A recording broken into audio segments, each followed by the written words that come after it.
So I'll do some preliminary prayers of invocation for auspiciousness for the meeting. Namo Om Vishnupadaya Krishna Prasthaya Buddhare Shrimati Bhaktivedanta Swami Tinamini Namaste Saraswati Devi Gauravani Pracharini Nirvisesa Sunyavadi Pasasitarini Shri Krishna Chaitanya Prabhu Nityananda Sri Advaita Gadadhar Sivasati Gaur Bhakta Vrinda Hare Krishna Krishna Krishna Hare Hare Hare Rama Rama Rama Hare Hare Om Namo Bhagavate Vasudevaya.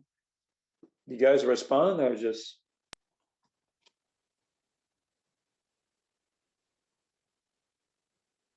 Just by yourself. Can you hear? Okay, I'm gonna start. So I'm gonna read the Sanskrit of mantra 13 and I'm gonna read the translation. Anyad evahu sambhavad, anyad haur asambhavat, iti shushruma dhiranam yenasta vichachaksire. It is said that one result is obtained by worshiping the supreme cause of all causes, and that another result is obtained by worshiping what is not supreme. All this is heard from the undisturbed authorities who clearly explained it. So first, before we start, there's an important principle of Krishna consciousness. It's gradual elevation in the science of devotional service. So the beginning is called Adau Shraddha. Adau is the beginning, and Shraddha means faith or trust.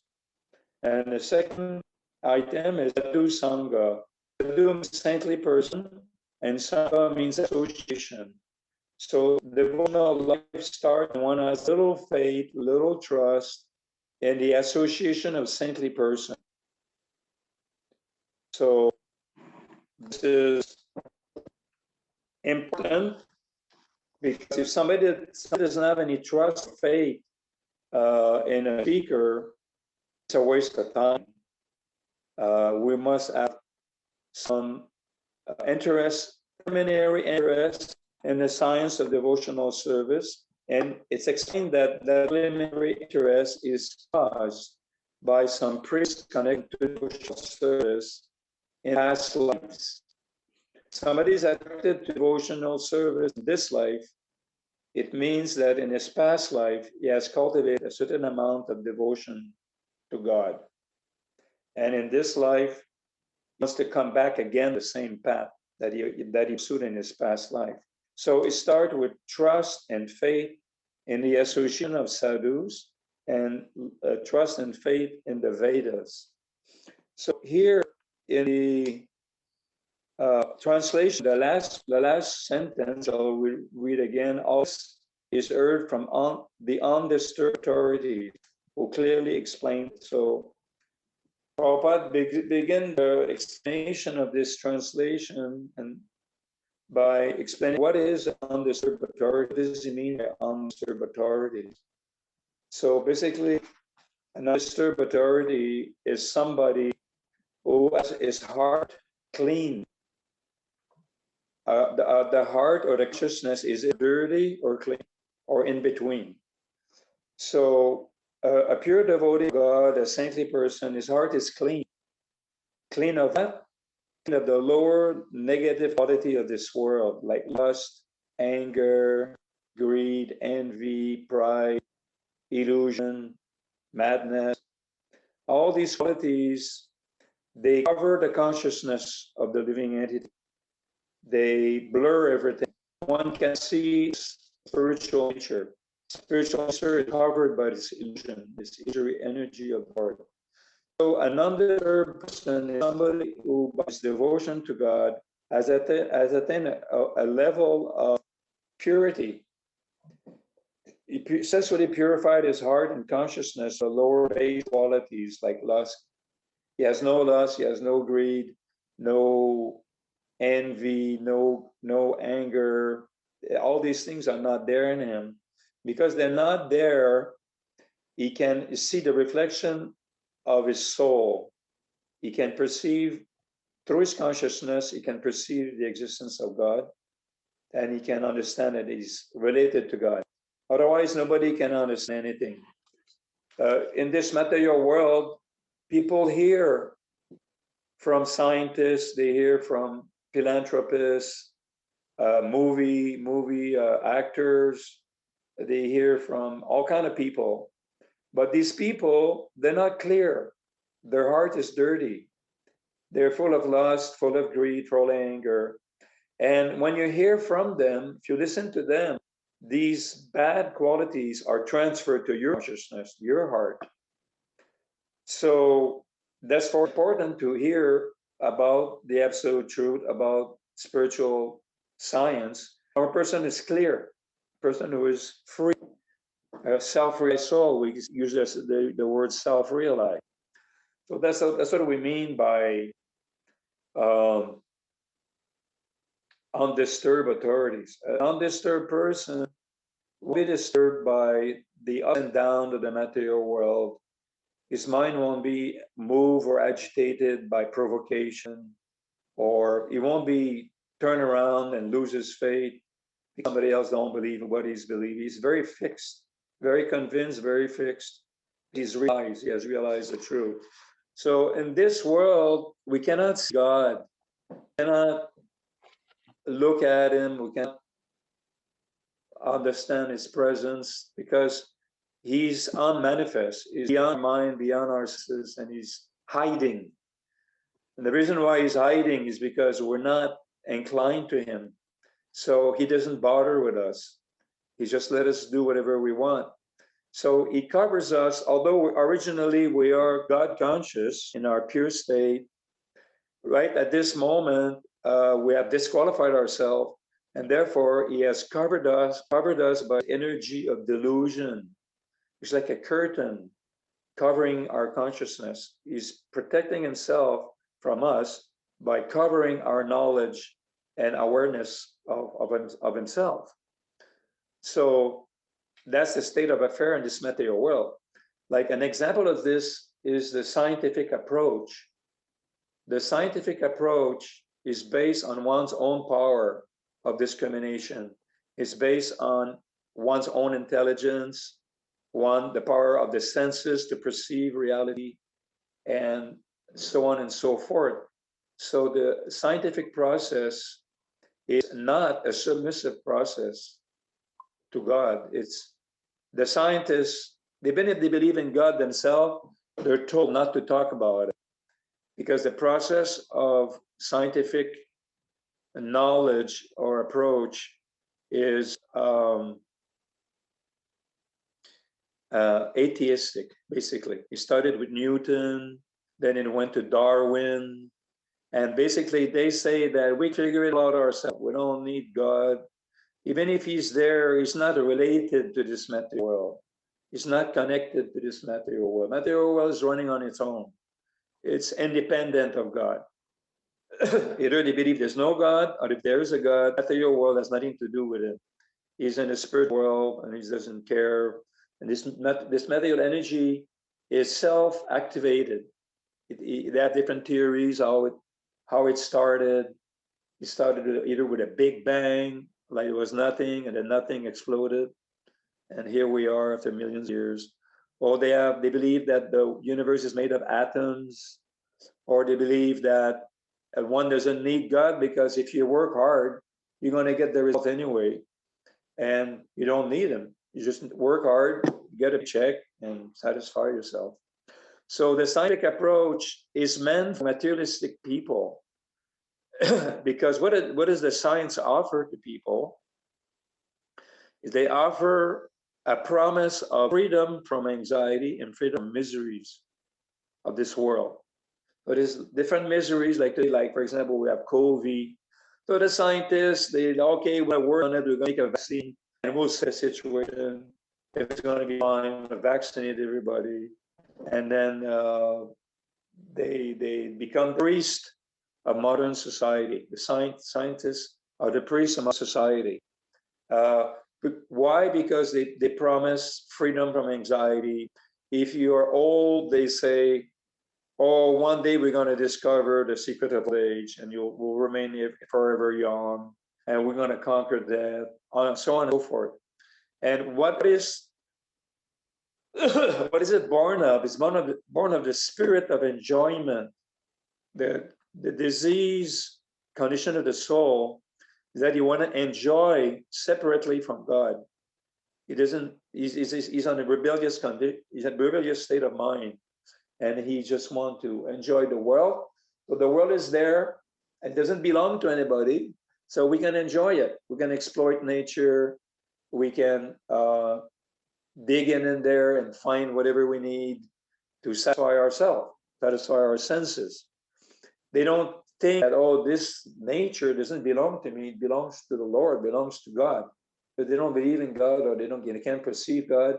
And under illusion, they think they are the enjoyer of this world. So this is the illusory consciousness of people who are not aware spiritually. They may be able to solve some problem. They may be able to live better. They may be able to develop economically. They may be able to live more healthy, maybe. But ultimately, sooner or later, old age kicks in, and then death's coming. And that's for everybody. So basically, they're always defeated in the end. They lose connection with their family. They become old, diseased, and forgotten, and die miserably. So material world is a dead end. A materialistic vision, materialistic outlook leads to a dead end, which is called death.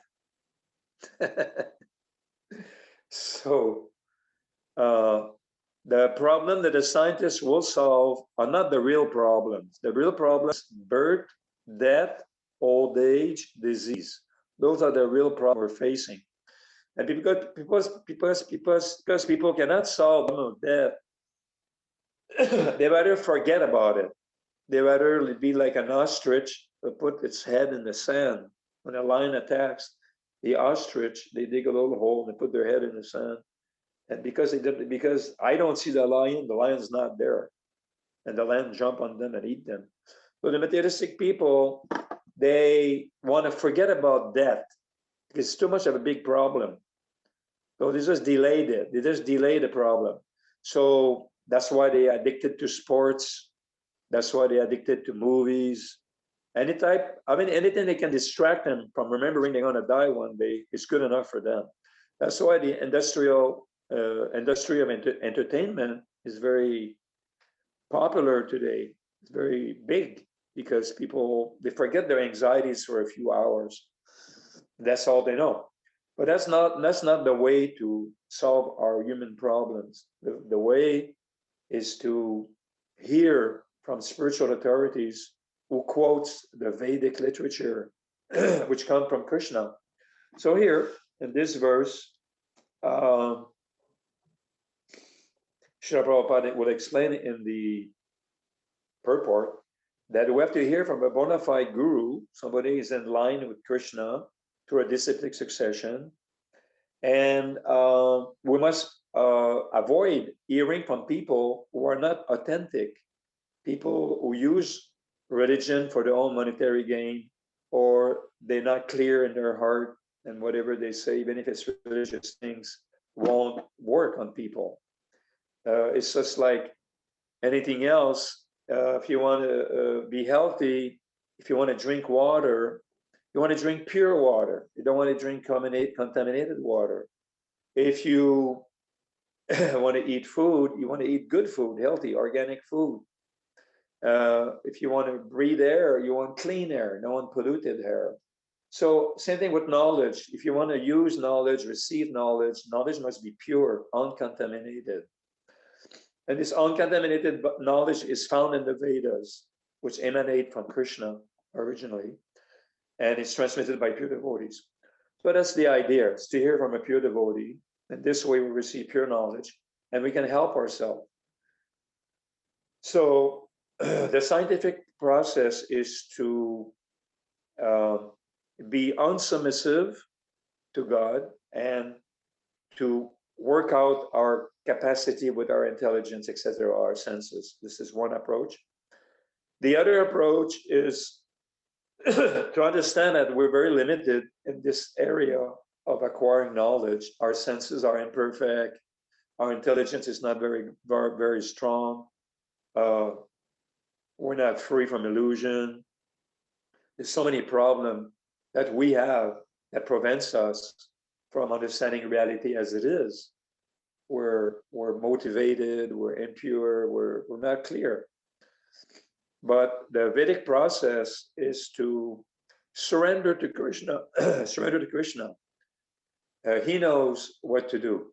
So we surrender to him in devotion. We try surrender to him means we avoid things that are bad for us.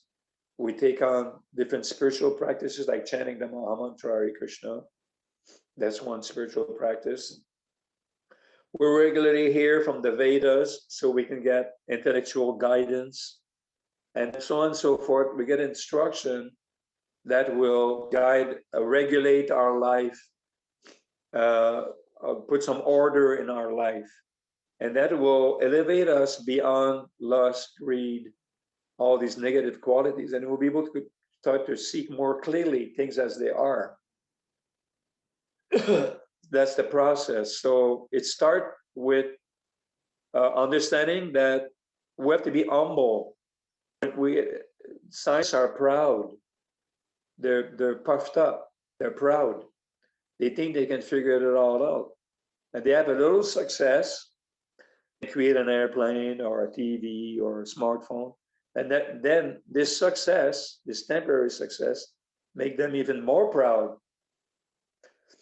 And then they defy God. Their pride ultimately lead them to defy God. So we don't want to take that line of thought. We want to be humble, understand that my illusion is caused by God because of my condition, the condition of my consciousness, condition of my heart. I have to change my lifestyle, change the condition of my consciousness, and my attitude, my heart has to change, because I'm walking down the wrong road. I'm going on the wrong path, and I must come back and walk on the right path and get true knowledge. So this true knowledge is born out of humility of the soul to realize that he's a failure. It's not working. That's what I realized before I joined Krishna consciousness. I was suffering a lot, and one day I had the realization, why am I suffering so much? I must be doing something wrong. I might be walking down the wrong path. So I didn't know what the right path was, but I had the realization because I was suffering so much that I was walking the wrong direction. Something was wrong with my life. So the Vedas told us, yeah, there's something wrong with your life and you have to change it. And we'll just have to learn the science of Krishna consciousness, the discipline, and humbly try to follow. And everything will follow gradually. So furthermore, Krishna says Prabhupada explains in the purport that, well, we have to hear from a bona fide guru. We cannot hear from unbona-fide spirit, the people who call themselves spiritual but are not. Like, for example, there's like over 700 editions of the Bhagavad Gita, and most of them are not authentic, because the Bhagavad Gita is a very popular book. In India, the Bhagavad Gita is read by everyone. Everybody knows the Bhagavad Gita. So people, they want to make money on using the popularity of Bhagavad Gita. So they take the Bhagavad Gita, they give their own interpretation, and they hopefully sell as many books they can. But they modify the meaning of Bhagavad Gita because they're not self-realized and they're contaminated by greed for money. So therefore, when anybody hears from them, will become contaminated by their illusory philosophy. So to hear Bhagavad Gita or the Vedas, we must hear it from the Bhagavad Guru. So then we can say, well, all right, I can hear the scriptures and my life will improve. But there's so many scriptures in the world. There's the Bible, there's the Quran, there's the religion of the Jewish people, there's Buddhism, there's so many religions, they have scriptures. So why do I follow your scripture? I can choose any scriptures. So we say yes, you can choose any bona fide scriptures, it will lead you to God. But there's different quality of accuracy and clarity in the philosophy of the different scriptures. Like, for example, in our philosophy, it's explained that if you take on the process of religion, but you just want to take religion so you can be happy in this world, in the material world, it's okay, but it's not perfect. Somebody will think, well, God is great, God is very powerful, God is very knowledgeable. So if I pray to him, he will help me in my material life. I'll get a good job, I'll get a good relationship, I'll improve my life. And people do improve their material life by prayer and by worship, by rituals. They propitiate God to help them, and God will help them. So they see some result. Yeah, I'm improving, my life is improving. But again, the real problems come back. Even if your life has improved, you got more money, you got better friends, and you lead a cleaner life. Old age gonna come, and death's gonna come, and disease is gonna be there. It's not gonna go away. Everybody gets disease, even the priest, and nobody's spared. So then, well, what's the use? What's the use to pray to God for living a better material life if material life itself will end in suffering? I'll be separated from my family members. So after a while, a person thinks, well, it's not the right way to pray to God. I should pray to him for becoming liberated. Like, in India, people have the concept of liberation. They think that the material world simply means suffering. So let me get out of the material world and let me merge in the Brahman, the spiritual energy from which the material world come from. Then I'll be happy. And they try to follow spiritual process, yoga process, meditation, so they can free themselves from all material attachment and merge into white light, merge into Brahman. And it's a little bit better because they become free from birth and death, at least temporarily. It's a little better than an ordinary materialistic religionist who uses God to satisfy his own desires. But ultimately, people who become liberated, if they don't know the personality of God, which is explained in the next verse, and one must know the verse, mantra 14, it says one should know perfectly the personality of God as Sri Krishna and his transcendental name, form, qualities, and pastime, as well as the temporary material creation with its temporary demigods. So people who become liberated because they don't really know the transcendental extraordinary qualities of Krishna, is unlimited beauty, is unlimited power, is unlimited knowledge, is unlimited riches, is unlimited fame, and is unlimited renunciation. And that makes him the all attractive supreme goal of life. Because they don't know that, they get bored. They get bored to be alone in the Brahma Jyoti or the white light or spiritual energy. And they come back down to the material world. And they take philanthropy, helping humanity, and all that. So the next mantra explained that one must know what Krishna is so he can be attracted to Krishna. It's a question of attraction. Right now, we're attracted to the energy of Krishna because material energy is coming from Krishna. Whatever we enjoy in this world, whether it's women or food or music, it's all coming from Krishna. It's all some transformed energy of Krishna that attracts us. So if we're attracted to anything in this world, these attractions are like reflection of the original truth. It's a dim reflection. So if we're attracted to a dim reflection, how much more nicer it would be to be attracted to the real, complete source of attraction, who Krishna is. So we have to learn from the Vedas the different detailed descriptions of the personality of Godhead. We must hear about his name, the potency behind his name, like the Hare Krishna mantra. We must know his qualities. There's so many qualities Krishna has. And by hearing about these qualities, we will become attracted to him.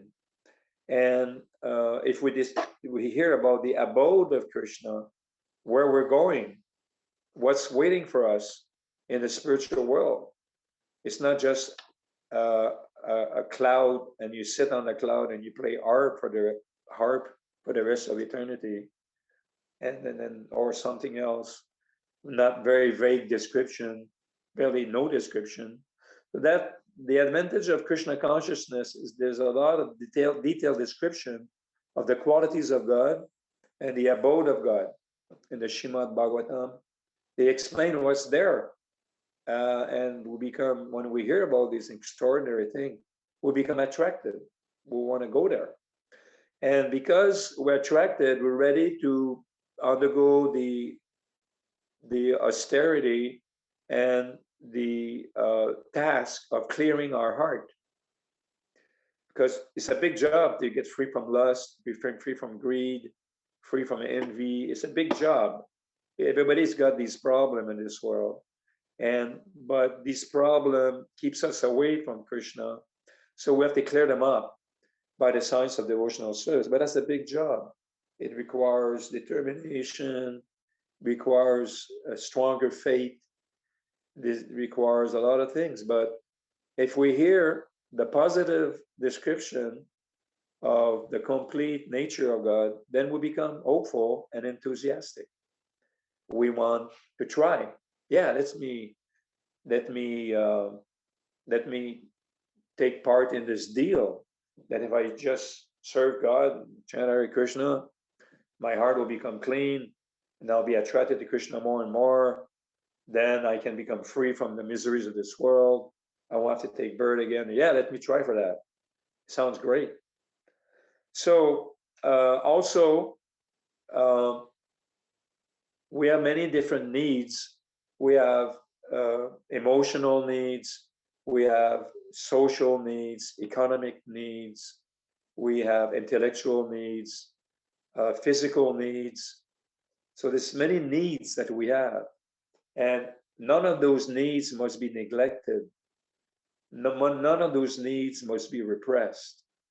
We cannot repress anything. We cannot forget anything. Whatever desires we have, they're very powerful and they're gonna control us. So it's not by repressing them artificially that we can conquer over them, but it's by dovetailing these desires in the cultural program of Krishna consciousness. In other words, if you have attraction to the opposite sex, no problem. There's a lot of beautiful women in Krishna consciousness are looking for husbands. You can pick one up and you can chant Hare Krishna together and have nice children, and you educate them in the spiritual culture. And if you have material needs, like you need a house and you need a car, all those things will be there. Like me, before I joined Krishna consciousness, I didn't have a girlfriend, I didn't have a car, I had nothing. I was like a failure. And when I joined Krishna consciousness, although it's a spiritual culture, all the material things I needed, I got them. I got a wife, got a car, got a house, got kids, got a job, got everything. And all those things are material, but the Lord reciprocate according to our degree of advancement. But furthermore, although I got all these things, I got something more. I got knowledge. We have so many books of knowledge that will transform our desires into higher desires, better desires. And by cultivating better desires, we can go up. But in Krishna consciousness, you will notice, if you explore the topic more, that there's many places in the world where all the needs of the devotees of Krishna are fulfilled. There's many farm communities where people can live peacefully. If they don't want to live, if they don't want to live on a farm, that's fine. They can live in a city, and there's many places where people can live in the world again. So everything is there. Every aspect of human development is covered by the science of God consciousness. Nothing is neglected, and nothing is nothing will be missing. Everything will be there. But the material world has to be, if we want to enjoy this world, we can, but it has to be done under the regulation or the direction of the scriptures. Otherwise, we'll become degraded by the world. Like lust, for example, if we are not controlling our lust, we'll become degraded by lust. If somebody is addicted to intoxication, it will degrade it. It'll degrade, it'll become worse and worse. It'll become degraded. Food, if he eats any kind of food, any garbage, he'll become unhealthy. He'll become sick. So the scripture tells us, well, you have material needs, but live a healthy life. Be vegetarian, don't take intoxication, and replace everything by a higher,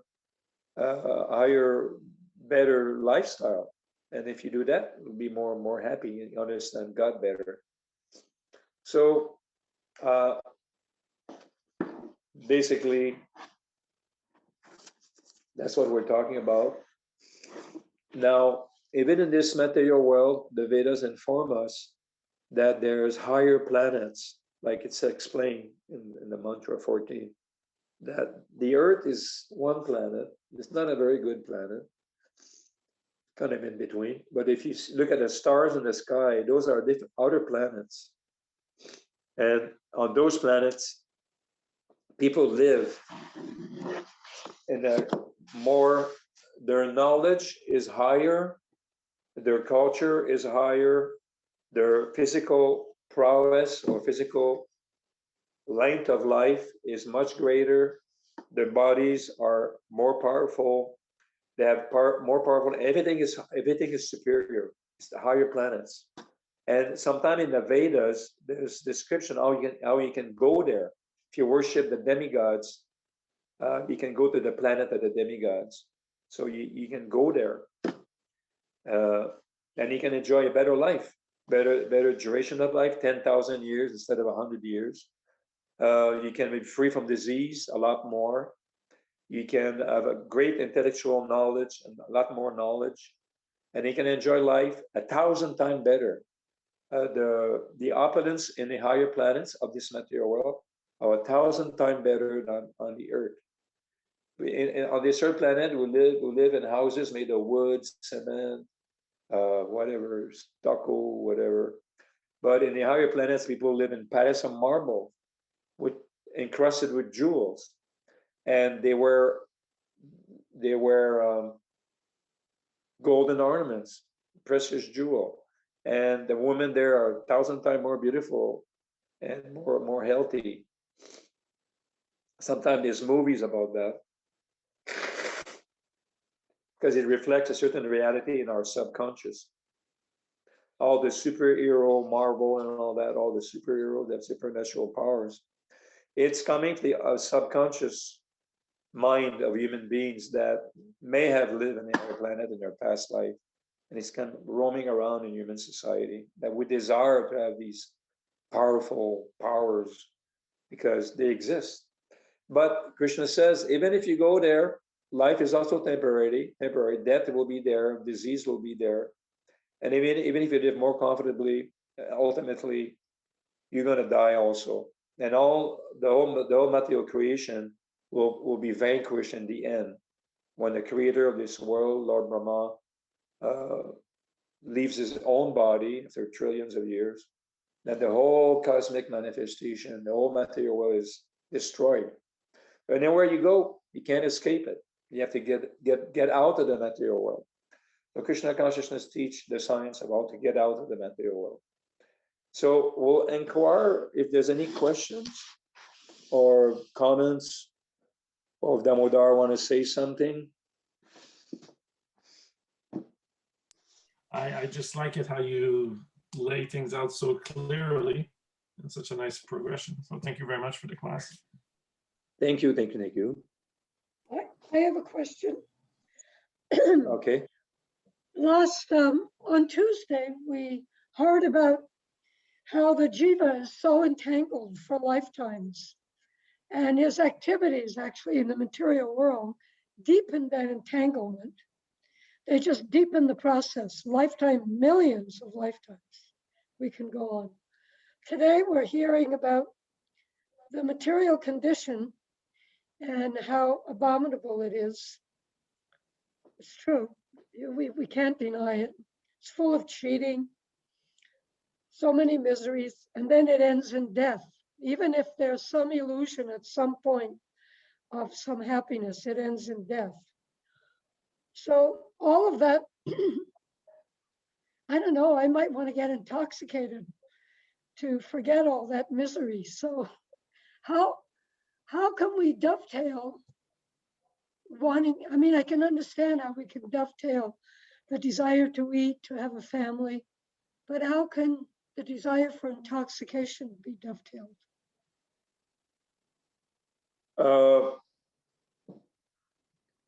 We cannot dovetail a desire for intoxication because intoxication further the illusion of this material world. So to get out of the material clutches, there's one requirement, is that first we hear, we become enthusiastic by hearing the philosophy and the description of the Vedas. And that hearing is the key to motivate us to perform austerities, to give up the thing that binds us in this material world. One of them is intoxication. We're already intoxicated by our pride, illusion. If we take more intoxication, then we really go down even more. So the spiritual master recommends that we refrain from intoxication. We give it up. And there's a price to pay.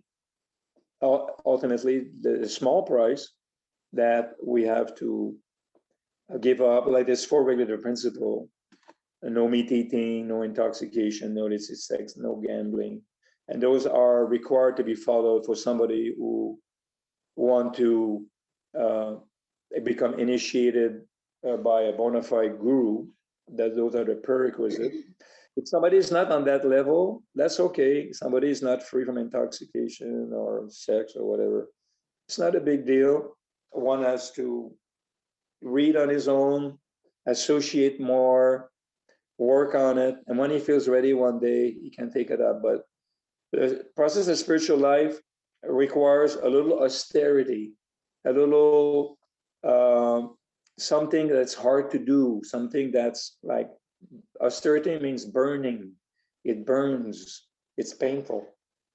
But if we, like myself, I was like, before I joined Krishna consciousness, I was smoking cigarettes. I was not so much into drugs or alcohol, but I was smoking one pack a day. But as soon as I joined the temple, I forgot it in one day. It's over. Never went back because there was so much more activities. I forgot completely about it. So it's not so hard to give up intoxication if you have the proper association, and it is definitely a must. But anyway, I'm very happy to hear you, Vaishvadika. Happy that you're in Mayapur, you made it there, and you're listening to the class. I envy you. Harbo, you are fortunate. So thank you for taking part in the class and conversation. It's my favorite radio show. I wouldn't miss it. Okay. You talked about austerity, but what about stay high forever? The beginning of the movement, that was the big poster, and San Francisco, stay high forever. Yeah. Well, there's a How photo of do we do Prabhupada. that? How do we do that? Everyone wants to stay high forever. It's the nature of the soul. Well, we said, purpose of devotional service is scientific. It's dosha tu sangha, bhajanaya, anartha nivritisya. So it started with a preliminary faith in the process of Krishna consciousness. And then we have faith in the sadhus, the saintly person in Krishna consciousness. And when we associate with them, we do bhajana kriya. We want to take up the chanting of Hare Krishna, offer our food to Krishna. We pick up different habits that the devotees teach us.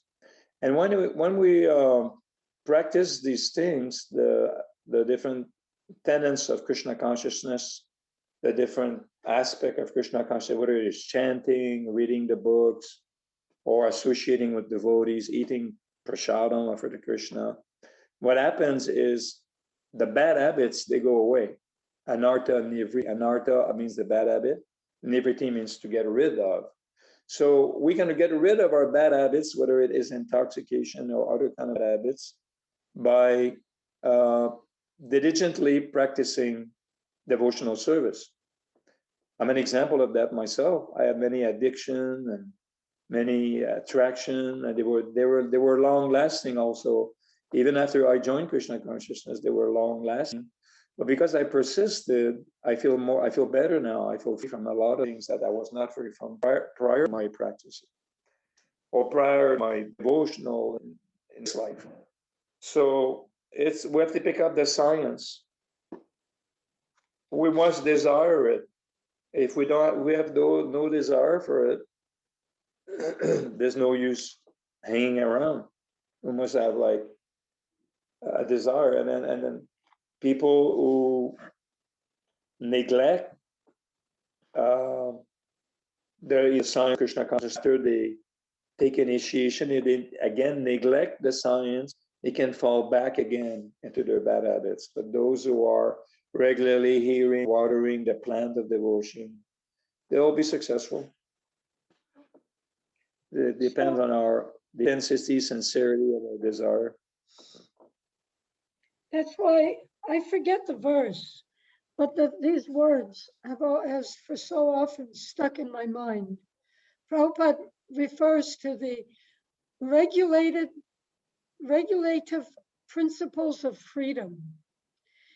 And we often think of regulation as being the opposite of freedom, but Prabhupada is teaching us, like you just said, that, these principles actually will keep us high forever and do give us ultimate freedom. Yeah. It's like somebody in the hospital is sick, like, for example, typhoid fever. When somebody has typhoid fever, he cannot eat anything. As soon as he eats something, his fever increases. So the doctor told him, don't eat anything. So the person may be hungry, may be lying on his bed and starving, but well, I can't eat anything. I have to undergo, I have to stop. And then when my fever goes down, I'll be okay again. So it requires a little intelligence to practice Krishna consciousness, little discrimination. Or even if somebody has no discrimination, he can still start, and the intelligence will come gradually how to follow properly.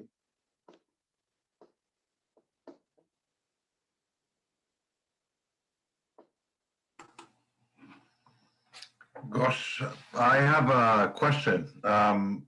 Earlier you said Krishna has covered us with illusion for his own protection. What exactly did you mean for his own protection? Well, he doesn't want to interfere with the living in his freedom. Lord creates us with freedom, the freedom to be with him or to be with him. So when we decide not to be with him, he puts here and he gets out of the scene. He gets away because we don't desire him. So he wants us to try to be happy on our own for a while. And he covers us by his illusory energy. In that the world is a covering. We can't see that covering, but it's covering one's consciousness. It's put there by Krishna because we want that. We won't forget of it. And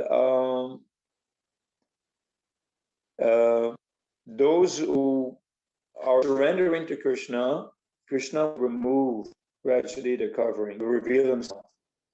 But it's not exactly him that wants to protect himself, but it's his energy wants to protect Krishna from the rebellious souls. That's why when you start to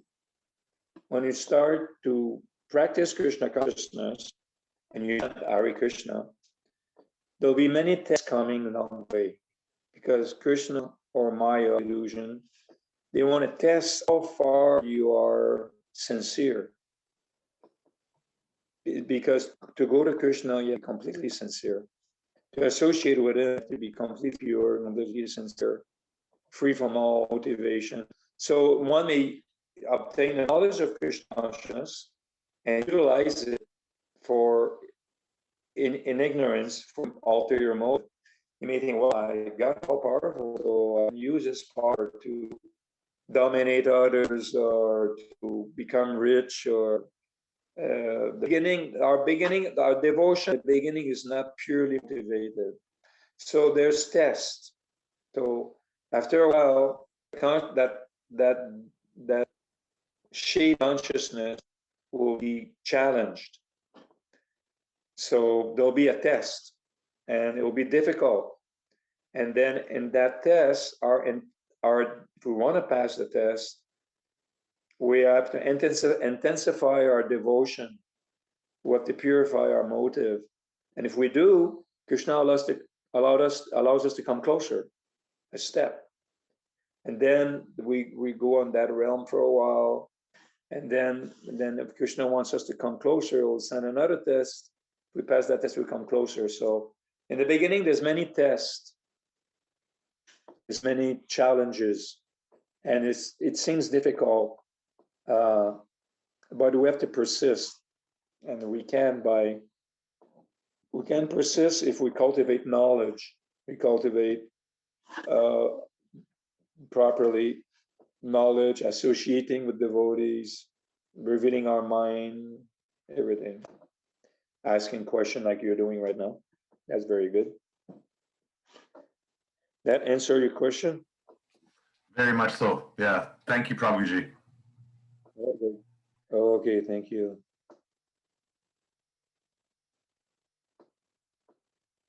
Damodar, you have something to say? Well, when you're talking, a comment, just when you're talking about intoxication, Yeah, I was trying to remember the verse. There was a verse about Lord Chaitanya Charitamrita saying that everybody is intoxicated with sense gratification, or the desire, or mad after sense gratification. But Lord Chaitanya took people from that madness and converted them to be mad for Krishna, to be intoxicated with Krishna. Yeah. There was a nice verse. I tried to find it at one point, but it's this nice thing that he take them from one madness and to make them mad again, but not for sense gratification, but for Krishna. No, mad in the sense of we just want this, we just want that. Yeah. Lord Chaitanya. That was just a nice verse. It's just I was thinking of that verse, so I would like to find it. And also on the same line, our attachment to this world can be vanquished by the mercy, not just by our own effort, but the Lord give us His mercy, and His mercy we can also conquer over all kind of created elements. That's the purpose of Krishna consciousness. To please the Soul Master sufficiently that it will be pleased to relieve us of all kind of problem. It's the Guru that we cannot free ourselves. Our only business is to please the spiritual master. Try to please him.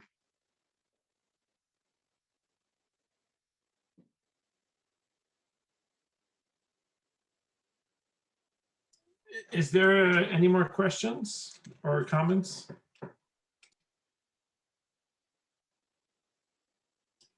I did have a question, and it always bewildered me a little bit.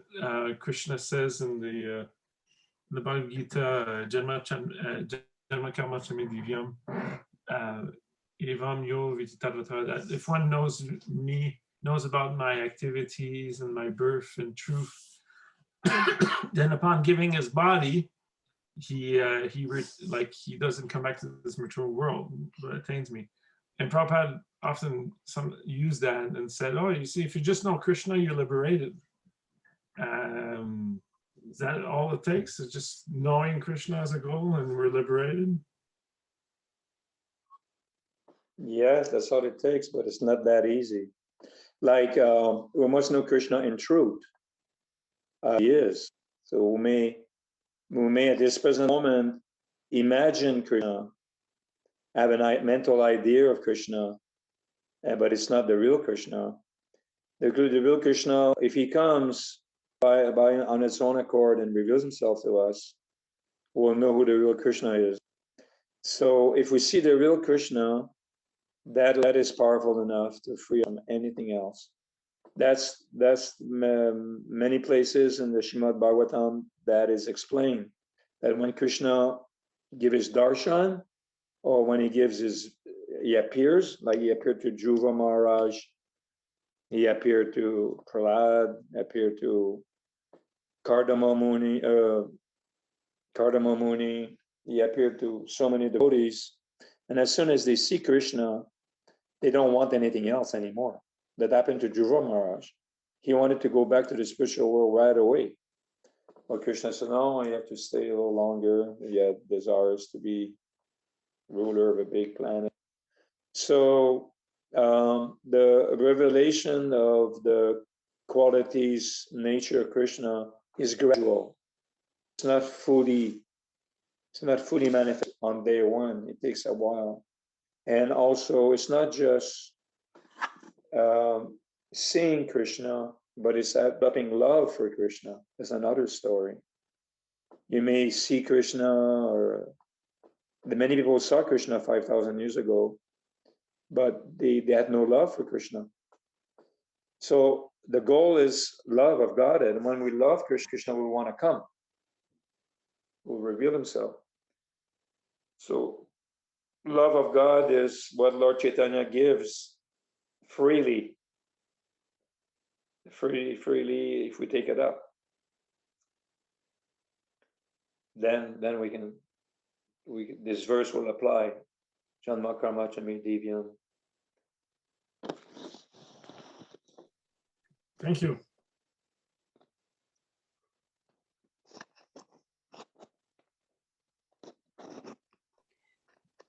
I actually find it very interesting that in Krishna consciousness, we talk of becoming self-realized, and that is equated with knowing Krishna and loving Krishna. It sounds like it's contradictory. I've been noticing this recently. Self-realized means knowing Krishna. I just wanted to comment on that.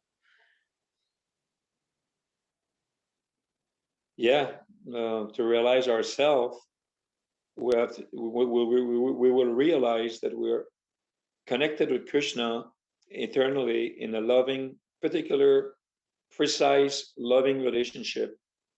That eternally there, we'll go back to that safe abode where we belong. That's self-realization, that realize that we're a servant of Krishna in a rasa of either friendship, conjugal love, parental affection, or servitude. but that's what the self is. Then the self is nothing else but that. Self is not like an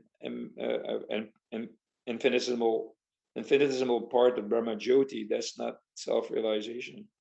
It's partial self-realization. Full self-realization is when you get your spiritual body full of emotional, deep emotional feelings for Krishna. And these feelings can be fully expressed in the transcendental abode of Krishna with full variegatedness. That's what it is. That's what the truth is.